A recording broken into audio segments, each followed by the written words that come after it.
son Manuel Rodríguez Castro, un enfermo dela, diagnosticado fai 22 anos, e gracias a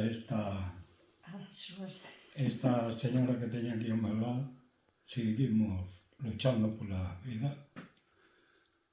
E sobre as axudas, e sobre o Real Decreto que sacou o Goberno para se axudase a lei da ELA, eu lendo o Real Decreto xa vin que solamente é para X personas da ELA. O sea, que xa están en fase terminal, prácticamente.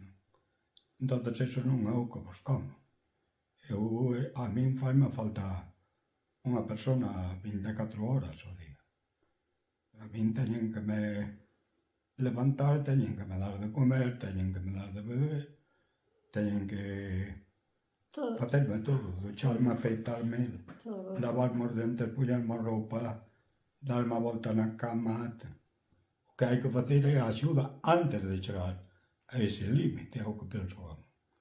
Entonces, eu teño aquí en Galicia, por exemplo, levamos 3 anos con a axuda da Xunta. Directamente de 12.000 euros.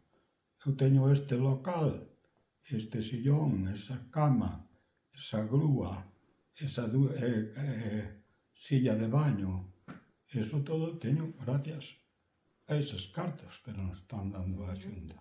Eso sí que é unha axuda, o resto é só para calar bocas. E o día que chegue o día de marchar, pois, Marchamos todos. Marchan temos que marchar todos, porque hai que reconocer que a xente que nace para morrer, non ten outra.